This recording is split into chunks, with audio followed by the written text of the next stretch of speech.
Selamat sore. Assalamualaikum warahmatullahi wabarakatuh. Selamat sore dan salam sejahtera untuk kita semua. Kali ini kita akan hadir sebuah program baru dari Tribun Medan yang bernama Ngopi Sore. Ini sebuah acara talk show yang akan kita tayangkan di saluran-saluran elektronik. Ini merupakan channel perdana yang akan mengulas tentang persiapan Kota Medan menghadapi new normal. Hadir bersama saya pada bincang-bincang kali ini bersama saya Syarif Dayan selaku pemimpin redaksi Tribun Medan, langsung Bapak Ahyar Nasution selaku PLT Wali Kota sudah langsung datang ke sini.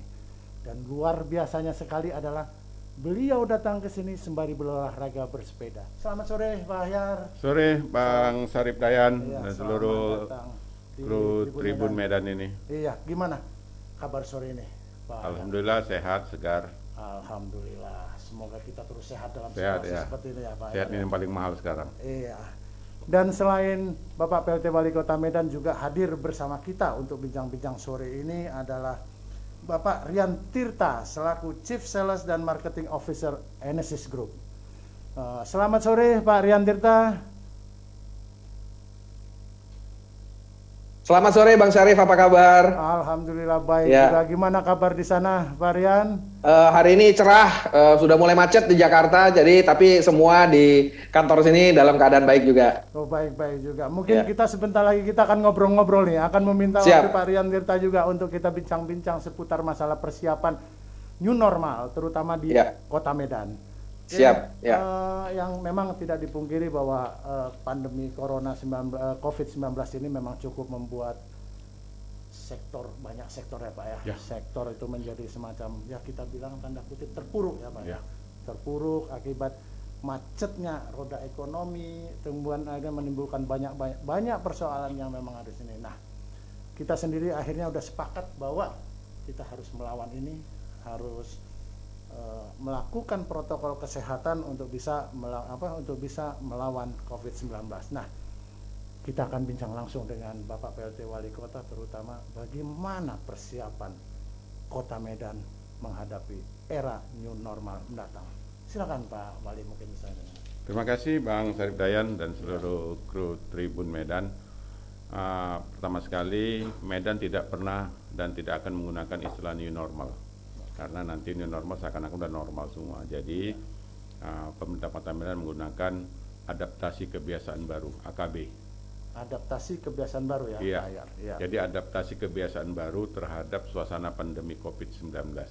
Artinya pandemi ini kita nggak tahu kapan berakhir, Iya. sehingga kita sebagai manusia mesti punya kemampuan adaptif terhadap keadaan ini. Jadi kita beradaptasi terhadap keadaan ini. Intinya itu dia. Nah, pada kondisi saat ini tingkat penularan di Kota Medan sedang terjadi dan di seluruh Indonesia sedang terjadi puncak-puncaknya penularan ini. Jadi bukan hanya Kota Medan, tetapi seluruh Indonesia mengalami puncak. Grafik yang terus naik dan kenaikan yang eksponensial itu fakta dan datanya, dan di Medan sudah 800-an orang yang positif. Betul, sampai hari ini ya Pak Wali ya. Dan kebanyakan di Medan itu adalah orang-orang OTG, orang tanpa gejala. Jadi dia tidak merasa sakit, tidak merasa demam, tidak menunjukkan gejala-gejala kalau dia itu terpapar COVID-19.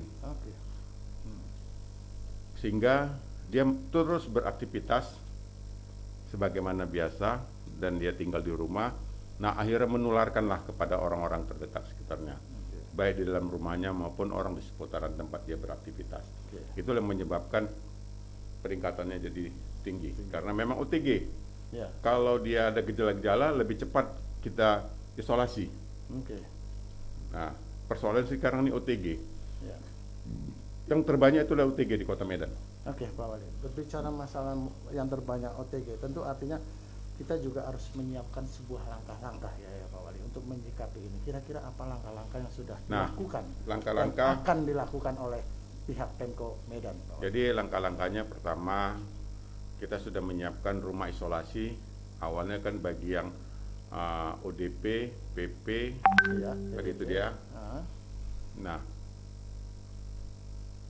kemudian rupanya fenomena yang muncul banyak OTG.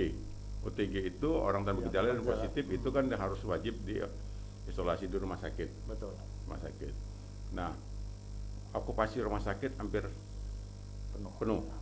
Karena sekitar hampir 600 orang yang harus dirawat di rumah sakit sekarang. Maaf memotong, kalau boleh tahu di mana saja tempat isolasi yang sudah disediakan oleh Pemerintah Kota Medan ada 2 tempat isolasi.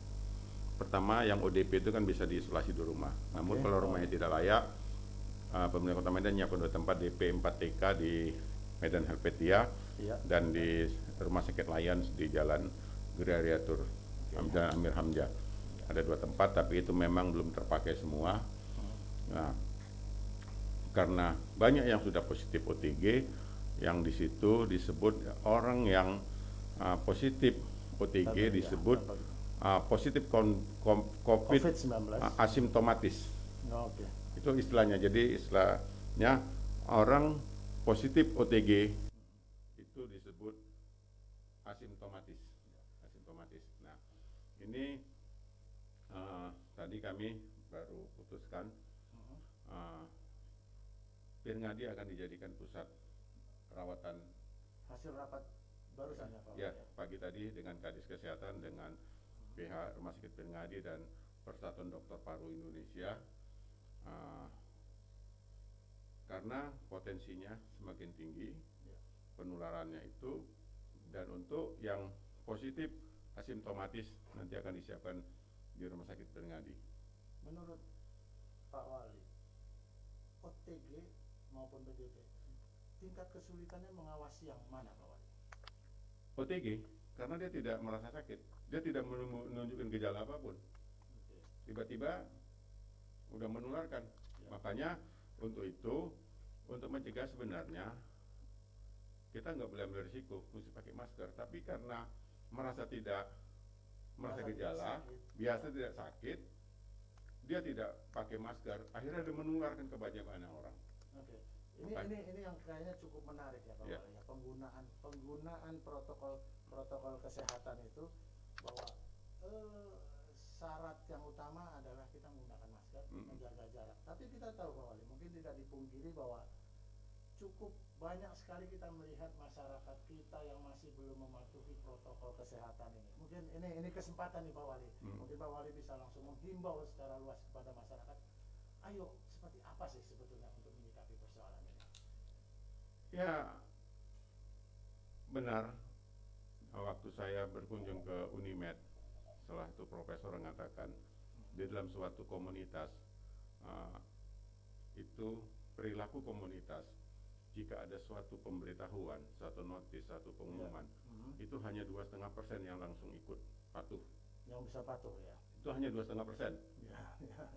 Ya, kalaupun Bapak tulis di harian Tribun, itu yang patuh hanya 2,5%. Artinya kalau penduduk kita ini 1 juta berarti hanya sekitar baru 25.000 orang akan yang patuh. Ya. 14% itu patuh karena dilatih, diajari. Oke. 26% patuh karena sistem. Ya. Misalnya mau masuk ke kantor ini wajib pakai ini, Ya.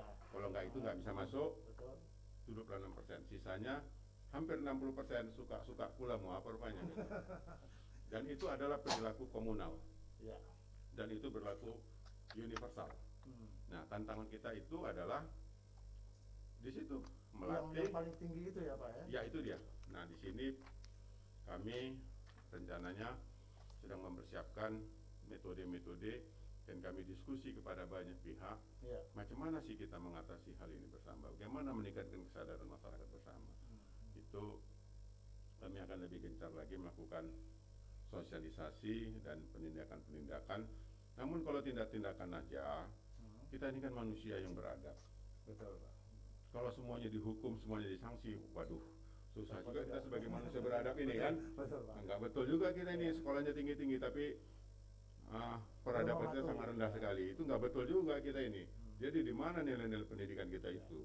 Jadi itu tantangan yang akan kita hadapi di dalam menuju adaptasi kebiasaan normal baru. Ya.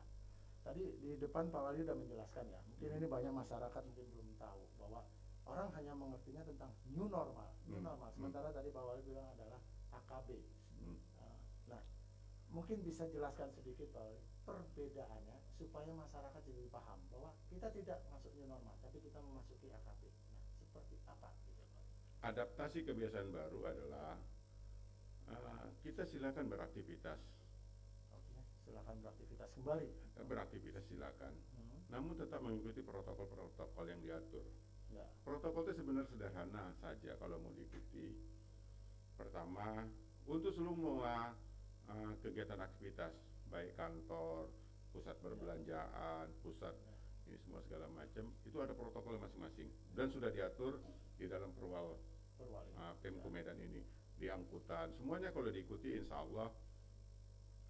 Inti dari itu semua adalah siapapun kita, dimanapun berada wajib masker. Wajib masker ya? Wajib masker, dimanapun, kuncinya itu dia ya. Wajib masker, siapa dan dimanapun. Kemudian jangan berkerumun. Okay. Cuci tangan. Cuci tangan. Sebenarnya 3 hal ini aja yang inti daripada adaptasi kebiasaan baru ya. Sehingga pakai masker ini sudah merupakan kebiasaan baru, sebuah kultur baru, jadi bukan aksesoris. Ya. Mohon maaf, banyak orang salah. Ketika diam, dia pakai masker. Ketika ngomong, dibuka begini. Nah, ini mungkin Pak Wali bisa menjelaskan. Ini yang padahal ini yang paling salah. Ya. Oke. Justru kalau ngomong itu yang harus ditutup. Ditutup begini kalau ngomong. Ya. Karena apa? Kalau ngomong potensi droplet keluar. Oke. Kalau droplet kita keluar, pasti kan tertahan oleh masker. Ya. Kalau kita ngomong begini, justru droplet keluar dan itu yang menularkan. Jadi yang benar, kalau nggak mau pakai masker, ya diam aja. Ya. Oke, ini menarik Tribuners. Ini keterangan langsung dari Pak Wali Kota kita bagaimana sebetulnya menyikapi dalam protokol kesehatan sehari-hari. Nah, jadi kalau mau ngomong barulah pakai masker. Kalau nggak mau pakai masker nggak apa-apa, diam aja. Tangan pun jangan geratil, jangan pegang-pegang hidung, jangan pegang-pegang mulut, diam aja, gini aja lah tangannya. Cukup dengan gerakan kepala atau mungkin apa ya? Iya, tangan pun jangan gini, karena kan kita pegang hidung, pegang mulut ini kan refleks. Iya. Kita nggak tahu di tangan kita ini apa. Masih ada kuman atau tidak? Iya, akhirnya dipegang ke hidung, ke mulut, terinfeksilah badan kita. Jadi masker ini adalah mencegah kita tertular dan mencegah juga kita menularkan kepada orang lain. Jadi ada sebuah diagram. Kalau kita sama-sama pakai masker, tetap ada potensi, tapi hanya 1,5%. Oke. Jadi masker itulah kuncinya. Jadi masker itu merupakan kebutuhan saat ini, bukan aksesoris, bukan hiasan. Dan bukan karena nanti ditengok bos pula, aku nggak pakai masker dimarahin aku kan ya kan. Kan banyak kan begitu. Atau ketika bertemu bos saja baru dia mau kenakan Ah, masker. iya takut nanti diingatkan aku nggak enak pula kan gitu kan. Padahal ini adalah kunci utama untuk mencegah penularan COVID-19 Iya, Pak Wali. menularkan atau ditularkan. Ditularkan. Masing-masing punya resiko. Ya.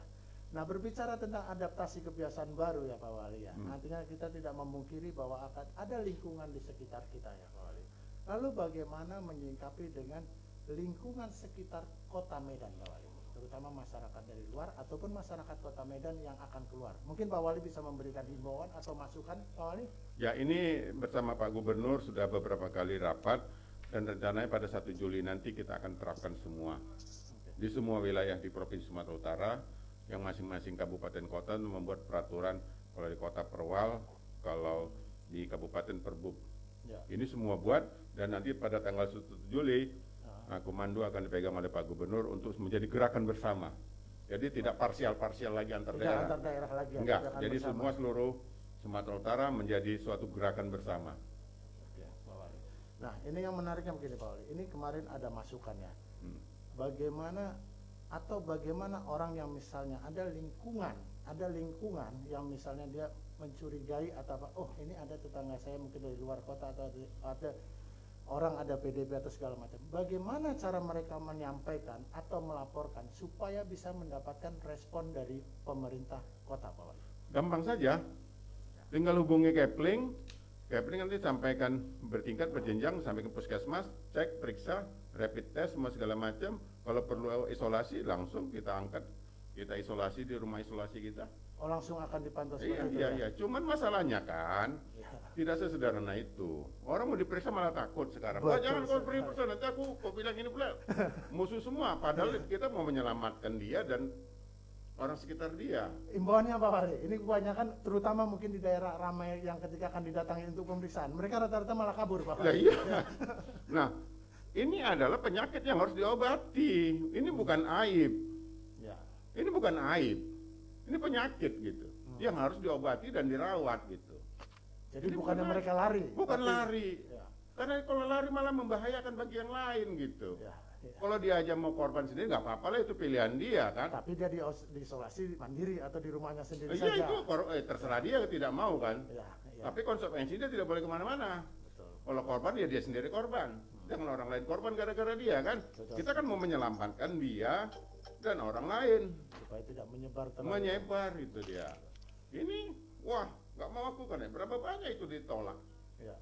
Kira-kira upaya apa kalau terjadi penolakan ini Pak Wali? Apakah kita tetap berusaha untuk terus Ya mengangkat? persuasif. Persuasif ya. Persuasif. Kalau persuasif tidak bisa, akhirnya kita pemerintah Kota Medan berdasarkan perwalangan ada punya hak paksa. Oke, ini mungkin yang penting ini Pak Wali. Hak paksa. Hak paksa. Hak ya. paksa. Karena apa? Keselamatan lex Orang banyak. populi, apa namanya? Ya. Keselamatan orang banyak adalah hukum tertinggi. Ya. Apa namanya? Populi. Pok populis. Lupa lagi. Ini yang menarik sambil obrol ini jadi melebar ya Pak Wali. Yang menarik adalah bagaimana kita tahu bahwa ini juga pendidikan kita juga anak-anak sekolah juga akhirnya libur panjang, kegiatan ekonomi yang ini terutama yang anak-anak sekolah. Pak Wali mungkin bisa menyarankan kepada orang tua, para orang tua yang kira-kira sekarang mungkin akan kebingungan menghadapi anak-anak yang cukup lama ada di rumah, atau ada kiat-kiat nggak Pak Wali yang dihadapkan kepada orang tua supaya bisa terus anaknya terus mendapat bimbingan pembelajaran. Baik, mengenai pendidikan memang problem yang di wewenang ada pemerintah Kota Medan adalah kan tingkat PAUD, TK, SD, SMP. Jadi kalau belajar daring juga susah. Karena apa? Yang sedang belajar itu adalah anak-anak yang memang dunianya bermain. Betul. Nah, ketika di berangkat sekolah kita nggak tahu, nggak bisa kita kontrol.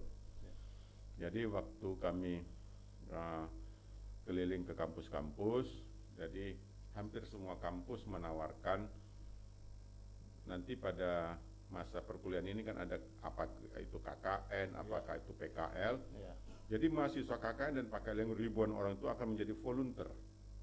Volunteer bekerja sama nanti dengan guru-guru akan mendatangi rumah-rumah. Oke. Mungkin tidak banyak, mungkin kalau itu satu Satu tim, kelompok dua 5 orang ya, gitu kan. 5 orang. Jadi itu ada rencana itu. Jadi ini sedang disiapkan oleh kampus-kampus dalam KKN ataupun PKL. Sejauh ini apakah pihak Pemko Medan sudah melakukan peninjauan terutama kepada sekolah mulai dari tingkat PAUD, SD, SMP dalam masa pandemi ini ya Pak Wali ya. Peninjauan ini terus kira-kira mungkin bagaimana ke depannya, apakah kemungkinan yang tadi Pak Wali sampaikan bisa langsung dilaksanakan sesegera mungkin? Ini sedang dipersiapkan, kan tidak gampang juga, karena kan punya konsekuensi. Ini sedang dipertimbangkan. Usulannya memang itu jalan keluar. Namun kami sedang pertimbangkan karena interaksi itu kan juga punya potensi penularan. Kan itu juga. Nah, memang problem terbesar di dunia pendidikan. Kalau perguruan tinggi gampang, mahasiswa tingkat intelektualitasnya sudah memadai. Nah, bagaimana anak SD, TK, PAUD yang memang main-main, bukan dia mau belajar serius, tapi memang dunianya baru main-main gitu. Itu dia. Jadi mungkin saran bagi orang tua lah Pak Wali. Ya ini ya, saya kira orang tua menghadapi problem yang berat, dan kita pun belum punya formula yang baik. Namun gitu, berdasarkan kunjungan kami ke seluruh kampus yang ada di Kota Medan, belum seluruh lah, masih ada yang belum kami datangi, belum ada yang belum kami mintai pendapatnya, tapi mereka menawarkan diri volunteer mahasiswanya itu untuk ke rumah-rumah, kelompok-kelompok belajar gitu. Luar biasa sekali ini. Nah memang saat ini memang kita akui ya Pak Wali ya, selain masalah ekonomi, pendidikan yang paling sangat terpukul sekali. Nah kemudian yang menjadi sebuah persoalan menarik ini Pak Wali adalah transportasi juga Pak Wali. Kira-kira ada masukan nggak Pak Wali, terutama bagi para pengguna transportasi umum Pak Wali? Jadi kalau persoalan ini memang dilematis. Transportasi umum tingkat okupasinya dalam keadaan normal juga sudah rendah. Ditambah COVID ini lagi semakin rendah. Kemudian ada peraturan-peraturan juga yang melarang tidak boleh full penumpangnya. Kalau dinaikkan ongkosnya, masyarakat lagi nggak punya duit sekarang. Jadi ini memang hal-hal yang dilematis yang kita hadapi bersama. Hal-hal yang dilematis sekali. Nah, bukan itu saja. Dengan tidak dibukanya sekolah SD, PAUD, TK, itu ribuan orang yang kehilangan mata pencarian, terutama yang berjualan di depan-depan sekolah itu. Dan sekian bulan mereka itu tidak bekerja, tidak berusaha. Jadi memang sangat-sangat multidimensi persoalannya. Termasuk juga masalah rumah-rumah ibadah yang sekarang ditutup ataupun harus melakukan protokol kesehatan, mungkin juga bisa imbauan Pak Wali. Kalau rumah ibadah itu adalah kebutuhan masing-masing pribadi. Kami kira silakan laksanakan ibadah di rumah ibadah, mengikuti protokol kesehatan. Misalnya di masjid, silakan. Memang secara aturan sholat jemaah itu harus bersentuhan. Tapi dalam hal ini demi protokol kesehatan silakan berjamaah, tapi tidak mesti bersentuhan, dikasih ruang lah, dikasih jarak. Kemudian tetap gunakan masker. Minggu yang lalu saya ke Vihara, silakan. Misalnya di Vihara Borobudur saya hadirkan, misalnya satu aulanya itu muatannya kapasitas 70 orang, mungkin dia tinggal separuh 30-40 orang, bergelombang dia, bergelombang. Gitu juga tadi saya ke gereja Santa Maria di Sungai Agul kan, bangkunya, dan dia dibuat bergelombang, dibuat beraturan. Bagi orang-orang tua yang punya komorbid, yang sudah punya penyakit potensi, itu ya sudah, nanti komuninya imam dan pastor yang mendatangi rumah-rumah jemaat, kan gitu. Jadi muncul kreativitas baru dalam pelayanan ibadah. Ini kayaknya semakin seru nih Pak Wali. Nggak terasa saja kita sudah 30 menit berbincang. Mungkin kita sebentar lagi akan menyambungkan dengan Pak Rian Tirta selaku Chief Sales and Marketing Officer Enesis Group yang sedang berada di Jakarta. Tapi sebelum kita ngobrol lebih lanjut, ini baru sedikit loh kita ngobrol dengan Pak Wali. Belum nanti dengan Pak Rian Tirta dan bagaimana kelanjutannya mungkin kita akan jeda sejenak dahulu. Lawan virus udara, hisap plosa eukaliptus alami, mengandung siniol. Nafas lega, otak segar. Virus loyo, plosa eukaliptus. Lawan virus udara, hisap plosa eukaliptus alami, mengandung siniol. Nafas lega, otak segar. Virus loyo, plosa eukaliptus. Lawan virus udara, hisap plosa eukaliptus alami, mengandung siniol. Nafas lega, otak segar. Virus loyo, plosa eukaliptus. Lawan virus udara, hisap plosa eukaliptus alami, mengandung siniol. Nafas lega, otak segar. Virus loyo, plosa eukaliptus. Lawan virus udara, hisap plosa eukaliptus alami, mengandung siniol. Nafas lega, otak segar. Virus loyo, plosa eukaliptus. Lawan Oke, selamat sore Pak Rian Tirta. Gimana kabarnya nih Pak Rian? Selamat sore, baik Bang Dayan. Selamat sore Pak Ahyar. Gimana kabarnya? Ya. Baik. Ini kita lagi ngobrol-ngobrol nih masalah persiapan. Kalau Pak Wali tadi bilang itu bukan new normal, tapi AKB, adaptasi kebiasaan baru. Nah, mungkin beda ya. Mungkin kalau Pak Rian di Jakarta itu new normal. Jadi sebetulnya hanya masalah istilah, tapi yang penting adalah bagaimana kita melaksanakan sesuai protap kesehatan. Ini saya ingin berbincang sedikit nih Pak Rian. Gimana tanggapan Pak Rian terutama perusahaan Pak Rian dari Enesis Group yang bergerak di bidang produk kesehatan ya selama pandemi ini, kira-kira bagaimana Pak Rian? Banyak produk yang beredar atau bagaimana situasi kantor sendiri dalam menyikapi persoalan ini Pak Rian? Ya, terima kasih Bang Syarif Dayan. Kita dari swasta sebenarnya, apalagi yang berkaitan dengan produksi alat-alat kesehatan, merasa ikut punya tanggung jawab ya. Jadi kita rasakan bahwa tanggung jawab untuk kita bersama-sama keluar dari pandemi ini bukan hanya terletak di pemerintah saja, tapi juga terletak di swasta, dan lebih penting lagi mungkin terletak di pundak kita semua masyarakat Indonesia. Nah, jadi dari Enesis sebagai produksi alat-alat kesehatan, kita dari awal pandemi atau even sebelumnya sudah melakukan cukup banyak hal yang bisa mudah-mudahan bisa membantu ya. Contohnya saja kita sudah bekerja sama dengan bagian-bagian pemerintah terkait seperti Kemenkes ataupun gugus tugas COVID di Jakarta maupun di kota-kota lain untuk memberikan bantuan tentu saja kepada penderita COVID maupun kepada tenaga medis ya. Karena biar gimana tenaga medis juga merupakan hal yang bagian yang mesti dilindungin. Jangan sampai mereka juga terjangkit. Terus yang kedua, kita juga sedang dalam tahap pengujian atau membantu tim dokter dan juga rumah sakit rujukan untuk melakukan uji klinis, contohnya tentang efektivitas eukaliptus dalam membunuh atau mengurangi virus seperti virus COVID ini. Jadi sedang taraf uji klinis ya, karena memang ada beritanya itu waktu itu dari Kementerian Pertanian yang menyatakan bahwa eukaliptus ini ternyata terbukti untuk membunuh virus ya, sebagai antivirus. Nah, ini kita tidak lanjuti dengan kerjasama dengan dokter dan juga rumah sakit rujukan.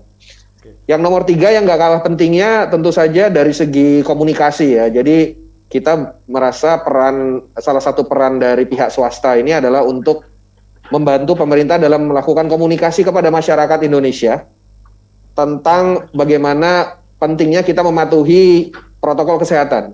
Tadi sudah dijelaskan panjang lebar sama Pak Wali mengenai ya pakai masker, cuci tangan sering-sering, hindari kerumunan, dan bila tinggal ada tempat untuk cuci tangan ya gunakan hand sanitizer gitu. Jadi itu 3 atau 4 tahapan yang simple, tapi kadang-kadang kita lupa ya atau malas untuk melakukannya. Padahal ini sangat-sangat penting untuk kita segera bersama-sama Indonesia ini bisa keluar dari pandemi ini secepat mungkin dan supaya roda perekonomian kembali seperti semula ya. Ya, ya, betul. Nah, yang kedua juga dalam hal komunikasi adalah kita juga berusaha membantu masyarakat Indonesia dalam mengembrace ya atau menerapkan kebiasaan baru ini, yang AKB tadi ya. Adaptasi kebiasaan Contohnya, baru, contohnya dalam kebiasaan penggunaan masker. ya. Nah, masker ini bagi kita yang bukan profesinya di medis ya mungkin nggak terbiasa. Saya sendiri pun juga nggak terbiasa. Ya. Dan banyak sekali artikel-artikel terutama dari luar negeri yang lumayan serem-serem juga artikelnya. Jadi ada misalnya orang yang lagi kebiasaan lari maraton, lari jogging ya, itu karena pakai masker jumlah intake oksigennya itu berkurang. Jadi akhirnya dia lemas ya, pingsan sampai ya. Karena memang sirkulasi pernapasannya lumayan terganggu karena penggunaan masker. Belum lagi dari sisi ketidaknyamanannya ya. Nah, tadi Pak Wali juga udah jelasin sekian persen dari masyarakat di Sumatera Utara atau di Medan itu patuh hanya karena ada ketentuannya gitu ya. Nah, ini salah satunya kita juga melakukan riset internal yang mengatakan banyak sekali orang yang patuh hanya karena kalau takut didenda ya. Kalau di Jakarta ini sekarang ada denda 250.000 Pak. Kalau terpaksa menggunakan masker. Iya, baru pakai masker. Jadi tidak ada kesadaran pribadi. Nah, ini kita juga berusaha menggunakan produk-produk yang kita ada untuk membantu supaya masyarakat bisa senyaman mungkin menggunakan atau melakukan protokol-protokol kesehatan yang baru seperti penggunaan masker. Ya, kurang lebih begitu, Bang Syarif. Pak Rian, ini yang menarik adalah persoalan masker ya. Pak Wali juga sebentar karena kebetulan Pak Wali tadi ada menerima pesan penting sejenak, nanti akan datang kembali. Pak Wali juga menceritakan adalah masker adalah sesuatu yang sangat penting. Pak Rian juga menjelaskan. Ini Pak Rian tentu yang berkecimpung di bidang kesehatan tentu paham. Sebetulnya seperti apa sih standar masker dan bagaimana masker yang sebetulnya sangat baik untuk dikenakan masyarakat? Seperti apa? Oke. Ya. Tentu saja ada berbagai macam masker ya. Jadi kalau ini kita bukan yang produksi masker, jadi mungkin bukan yang paling ahli untuk menjelaskan standar masker seperti apa. Tapi dari pengalaman-pengalaman kita sehari-hari, kita tahu sekarang masker ada 2 jenis ya, Bang ya. Jadi yang pertama adalah masker medis seperti yang biasa dipakai oleh tenaga medis di rumah sakit atau di apotek atau yang lain. Yang kedua adalah masker kain. Nah, ini sama saja efektivitasnya selama memang itu bisa membantu seperti yang Pak Wali tadi ceritakan, kalau kita berbicara atau kita batuk atau bersin itu membantu menahan droplet-droplet berterbangan ya. Jadi itu tujuannya sebenarnya. Kalau kita nggak tutupin masker, maka itu akan kemana-mana, dan itu studi kita adalah virus itu atau droplet itu bisa sampai 1 meter atau lebih ya. Jadi kalau orang berdirinya dalam jarak yang kurang dari 1 meter, itu bisa aja sangat kena, walaupun itu tidak kasat tidak kelihatan mata ya. Tapi virus itu bisa pindah ya dari satu orang ke orang yang lain hanya karena droplet tadi. Kan kita kalau batuk kadang ya nggak ada ancang-ancang dulu, nggak ada persiapan, tahu-tahu batuk aja ya. Gitu. Batuk aja gitu. Nah, itu yang sangat riskan kalau tidak menggunakan masker gitu. Ya, artinya memang tidak ada standar, tapi sebaiknya masyarakat itu tetap menggunakan masker ya, seperti itu ya Pak Rian? Pasti, iya, benar. Ini menarik Pak Wali, tapi ternyata tadi Pak Rian juga mempertanyakan, memang betul bahwa penggunaan masker itu cenderung apa ya tadi ya Pak Wali, karena ada tekanan, kesadaran itu sangat sedikit. Mungkin kita bisa berbincang langsung kok Pak Rian, bagaimana kita bisa menumbuhkan seperti yang tadi diharapkan Pak Wali juga, menumbuhkan rasa rasa peduli. Artinya ayo mari kita sama-sama menggunakan masker. Mungkin kita bisa saling memulai untuk ayo ke depannya jangan keluar tanpa masker. Mungkin seperti itu Pak Rian. Benar, iya. Itu Pak Wali. Nah, mungkin Pak Wali bisa menambahkan sedikit tadi bahwa kira-kira bagaimana bisa menekan tadi seperti pertanyaan Pak Rian, bagaimana bisa menekan angka yang tadi Pak Wali yang masih sangat tinggi sekali yang tidak mau menggunakan masker, atau apa tadi Pak Wali bilang nggak peduli. Nggak peduli dah. Iya, OJK. Iya. Istilah Pak Kapolda OJK, orang jogal kali. Ini benar. Jadi memang kami Ini sedang persiapkan melalui Pak Kabak Humas juga, nanti Pak Kadis Kominfo, Kesbang. Jadi kami mencari influencer. Oke.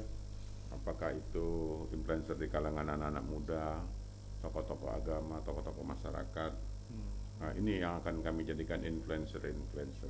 Nah, karena masyarakat kita masih mau mendengar tokoh-tokoh ini, maka kita ya kita akan bekerja sama dengan mereka untuk keselamatan kemaslahatan kita bersama.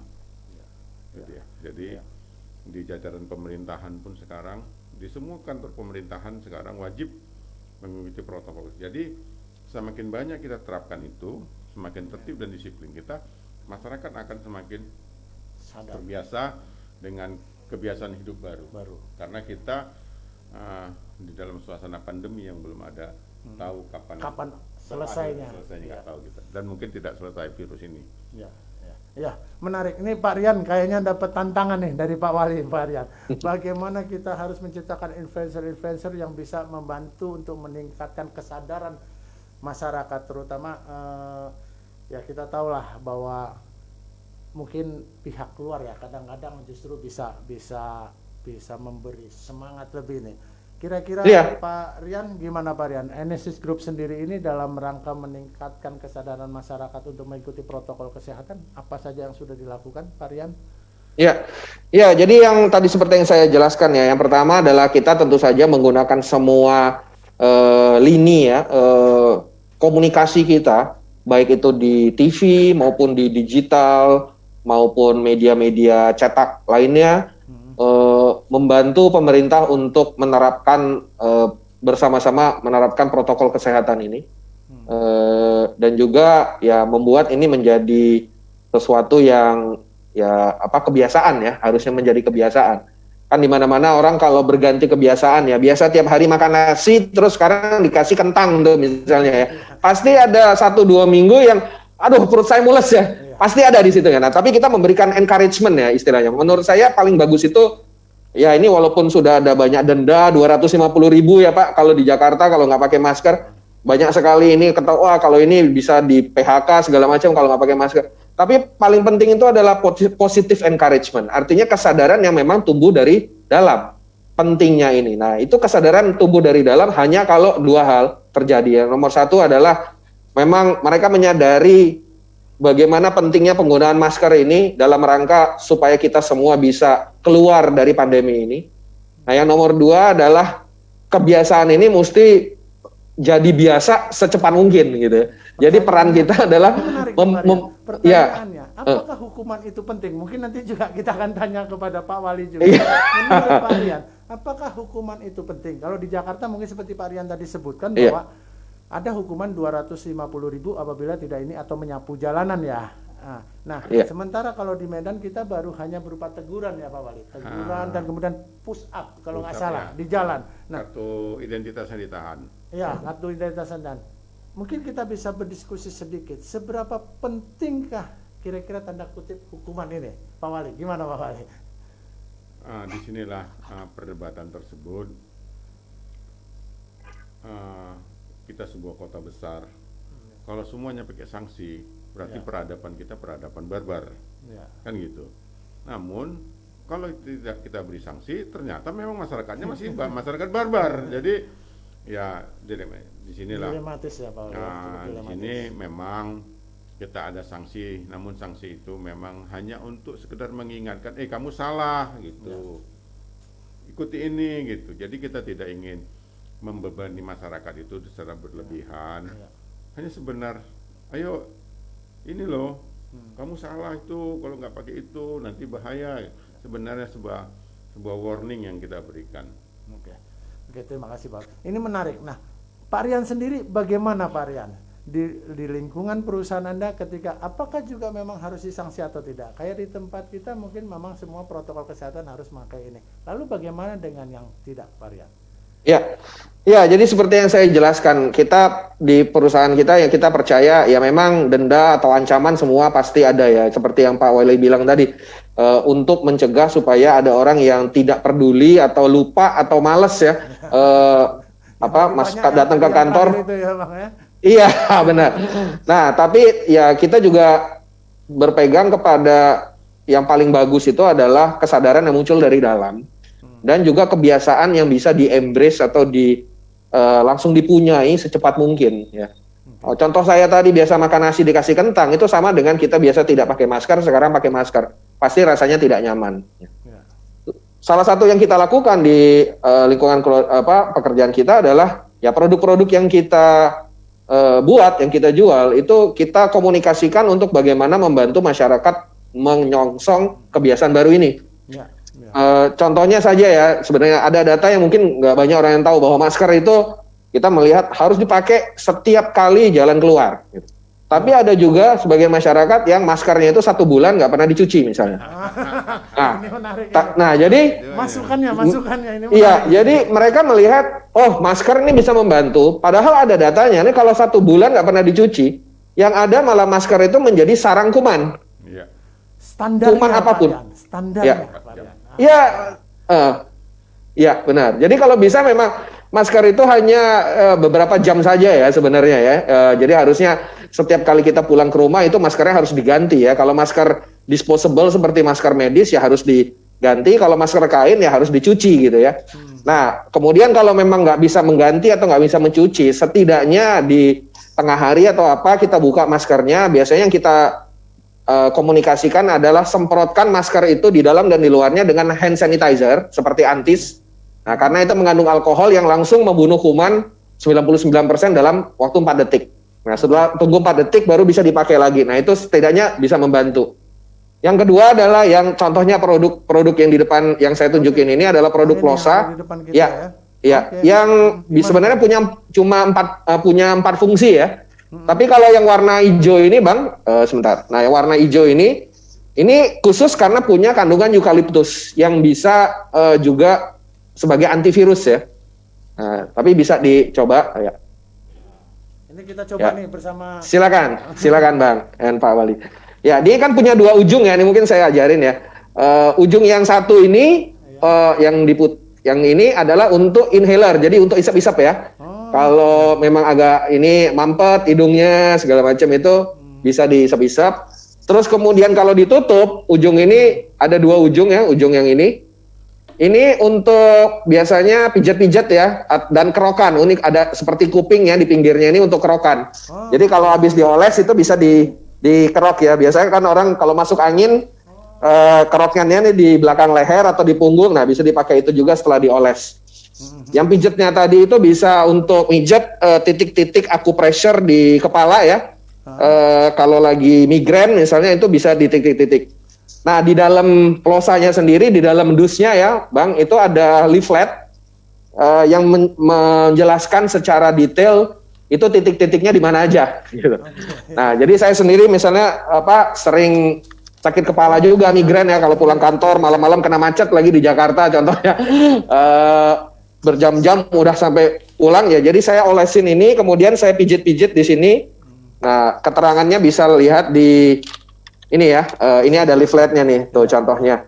Titik-titiknya ada di mana saja, seperti di kepala, di tangan, ya, di kaki juga ada beberapa ya, telapak kaki. Nah, ini semua ada keterangannya. Ini Pak Rian. Ini saya melihat di depan meja saya ada 3, ada warna hijau, ada warna merah, dan ada warna biru.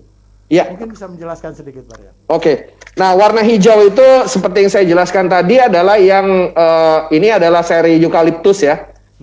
Ya artinya mengandung eukaliptus. Nah, ini punya keunikan sendiri yang warna hijau ini. Selain untuk pijat-pijat tadi, itu bisa juga tadi kan saya cerita kalau masker sering-sering disemprot hand sanitizer seperti Antis. Tapi kalau banyak sekali orang-orang yang rasanya itu pengap ya, pakai masker sesak napas ya. Nah, maka yang kita anjurkan adalah mengoles masker Plosa eukaliptus ini ke masker selama 3 gerakan di bawah hidung. Pas di bawah hidung. 1, 2, 3. Nah, ini langsung bisa dirasakan bahwa Plosa eukaliptus ini melegakan pernapasan, dan ini bukan cuma istilahnya obdo ya atau omong doang ya, tapi memang Ya, ini saya membuktikan. plosa, Cukup. iya bisa dibuktikan. Dan ini mengandung zat namanya bronkodilator Ya. yang memang fungsinya secara klinis teruji untuk melegakan saluran pernapasan. Nah, tadi jadi yang saya ceritain sebelumnya, misalnya orang yang jogging ya di Car Free Day misalnya, tapi berasa sesak ya kalau pakai masker Ya, terus, pakai masker. pasti nggak nyaman. Nah, itu bisa dibantu dengan menggunakan plosa ini. Nah, Cukup dioleskan saja ya Bang ya. dioleskan saja di sini. Jadi keunggulannya adalah nggak perlu dibuka terus diolesin di hidung ya. Kalau mungkin merek lain mesti dibuka begini terus baru diolesin di sini. Ya kalau buka masker sering-sering kan bahaya juga ya. Tapi ini langsung diolesin di sini. Dioleskan di masker Dan ini ya. bisa bertahan sekitar 3 jam dan kemudian 3 jam lagi baru diolesin lagi. Ya. Nah itu yang warna hijau. Kalau yang warna merah ini kalau yang suka yang hot-hot nih Bang. Yang artinya yang pengen panas ya. Nah, jadi yang kalau pengen kerokan, yang pengen panas ini silakan dibeli yang merah. Ini rasanya benar-benar panas. Kalau yang biru ini yang untuk yang dingin ya, rasanya dingin gitu. Oke. Amin.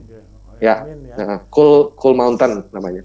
Nah, tiga-tiganya bisa berfungsi penggunaan nggak, Pak, untuk melenggakan pernapasan. Gimana Bang?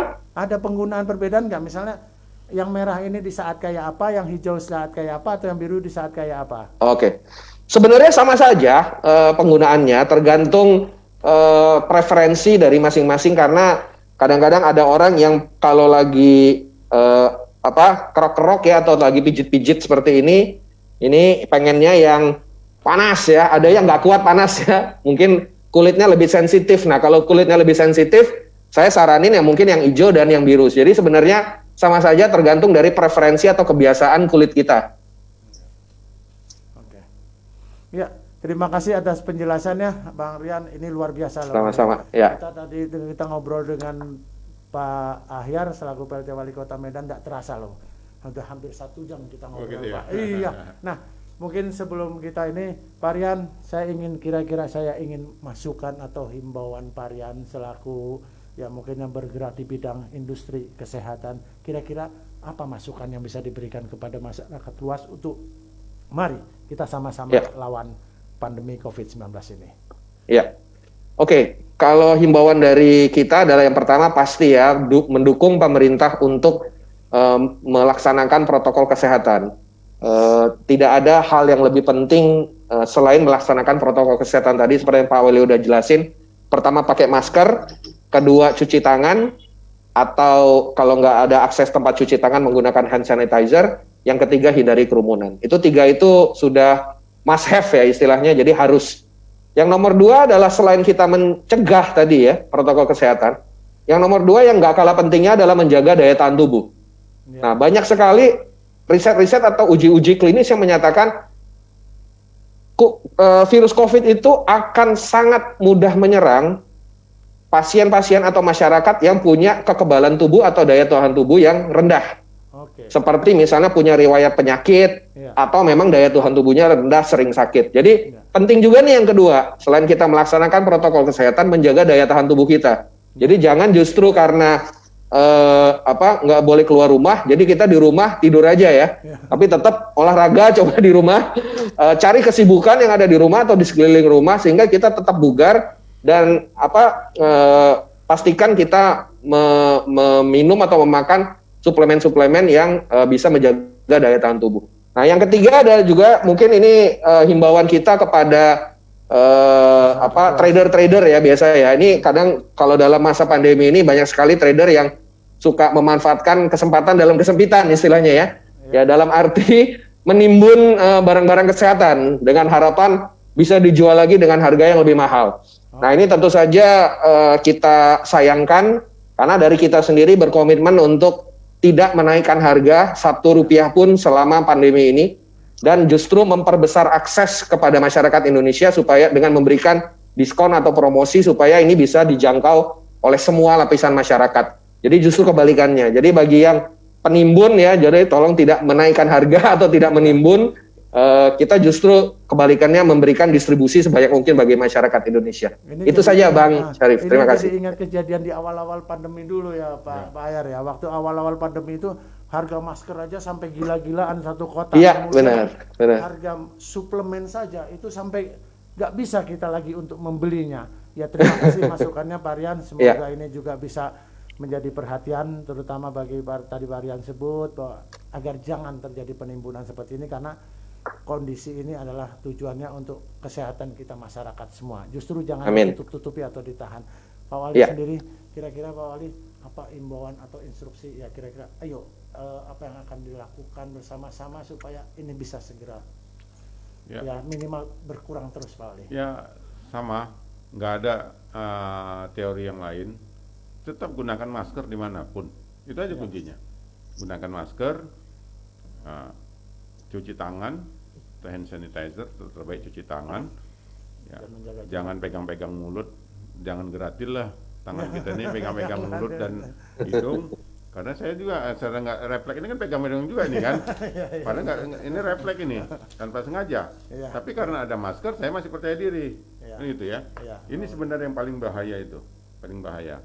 Kemudian tadi kalau nggak mau pakai masker nggak apa-apa, diem aja. Diem aja, nggak usah ngomong apapun, tangannya diem aja gitu. Jadi ayo seluruh warga Kota Medan, siapapun yang berada di Kota Medan, demi keselamatan kita dan keselamatan saudara-saudara kita, ayolah kita pakai masker. Bapak Ibu, para tokoh-tokoh masyarakat, tokoh-tokoh agama, ayolah kita gunakan masker. Memang penyakit ini dari Tuhan, namun Tuhan juga memberikan kewajiban kepada kita untuk berikhtiar, berusaha untuk mengobati penyakit ini, mencegahnya. Makanya kita sebagai manusia diberi akal dan pikiran untuk mencegah. Jadi jangan kita bebani lagi lah Tuhan ini dengan beban-beban karena kemalasan kita. Ya, terima kasih. Terima kasih Pak Wali, terima kasih Pak Rian atas ngobrol serunya sore ini mengenai new normal. Dan bagi para tribuners, seperti yang disampaikan oleh Pak Wali, Pak Ahyan Nasution dan juga Pak Rian Tirta, bahwa mari kita sama-sama untuk melaksanakan protokol kesehatan, selalu kenakan masker. Tapi juga seperti yang tadi dibilang, jangan dikenakan terus-terusan dikenakan ya Pak ya, gantilah dan juga bisa dicuci. Per 4 jam. Per 4 jam. Jadi gunakan aja yang kain seperti ini nih, dari kain ini 4 jam bisa dicuci, bisa di recycle, bisa di reuse. Nah, kalau yang kayak gitu mahal sekali pakai kan? Sekali pakai. Pakai aja yang pakai kain begini murah, ya kan? Dan bisa lama ya Pak Wali. Bisa lama cuci, jadi tidak terlalu membebani kita gitu. Ya. Dan juga mari kita melakukan protokol kesehatan dengan mencuci tangan, selanjutnya juga hindari berkerumun. Selain itu juga seperti yang disampaikan Pak Rian tadi, mungkin bagi para tribuners yang menggunakan masker atau pusing bisa menggunakan plosa sebagai satu solusi untuk memberikan rasa segar di tubuh kita. Terima kasih atas ngobrol-ngobrolnya Pak Wali sore ini. Terima kasih Pak Rian, sukses selalu Pak Rian di sana. Salam hormat kami. Sampai jumpa lagi di acara Ngopi Sore pada episode berikutnya. Kami tutup acara ini dengan ucapan Assalamualaikum warahmatullahi wabarakatuh. Selamat sore dan salam sejahtera untuk kita semua. Sukses.